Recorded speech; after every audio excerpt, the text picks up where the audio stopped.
Leo ni Februari 24 mwaka 2026, kiendelea kufuatilia kesi ya uhaini inayomkabili Mheshimiwa Tundu Lissu, mwenyekiti wa Chama cha Demokrasia na Maendeleo, dhidi ya Jamhuri ya Muungano wa Tanzania.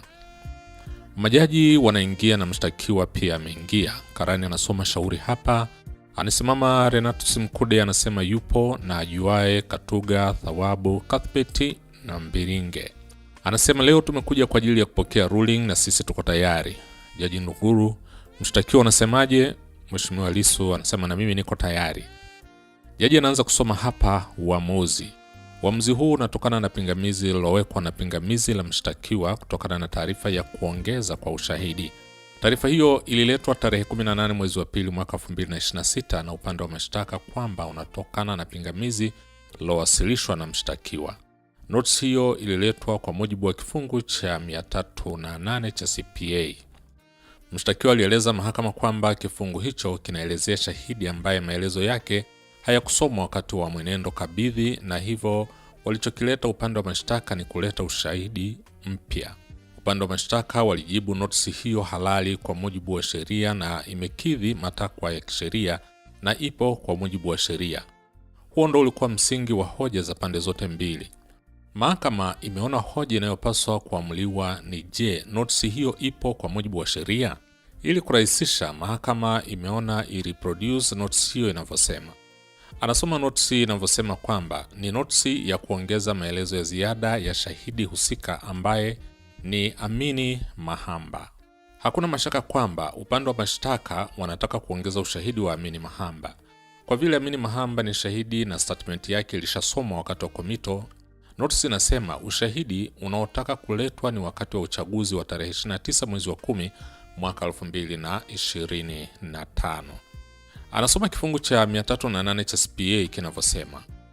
Ukiangalia kifungu hicho kinatoa masharti au mazingira ambayo notice hiyo ni reasonable au la. Masharti ni kwamba: 1, maelezo yatoke kwa shahidi; 2, uwe ni ule ushahidi ambao haukusomwa wakati wa komito; na 3, uwe ni ushahidi ambao haukusomwa wakati wa proceedings. Kifungu cha 308 ndio kinachosema hawezi kutoa ushahidi hadi watakapoleta notice, na hivyo basi ukiangalia haya kifungu hicho cha 308 kinafungua mlango kwa shahidi ambaye alikuwepo na bahati mbaya maelezo yake hayakuletwa. Amini Mahamba maelezo yake yalikuwepo wakati wa komito. Anataka kuleta mambo ya uchaguzi ambayo hayakuwepo wakati wa komito. Ipo kinyume na kifungu cha 308 cha CPA.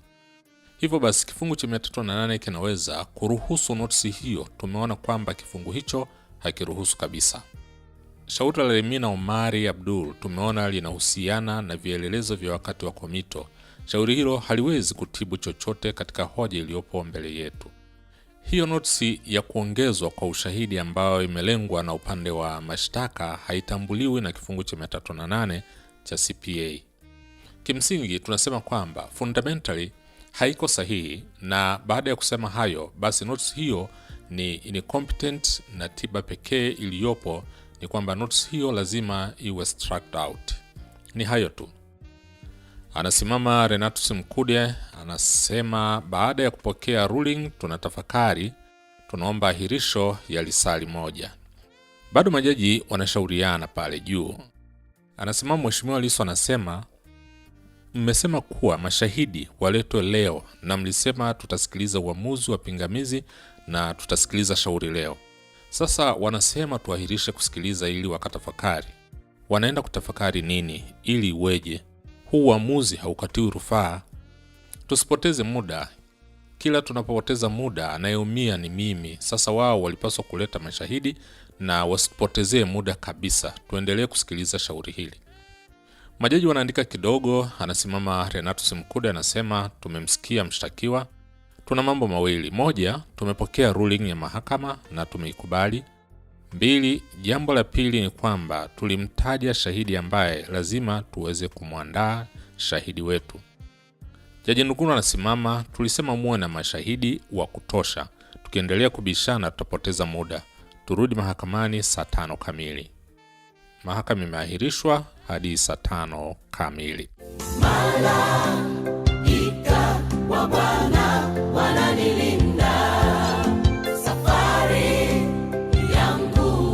tangulia nifike salama.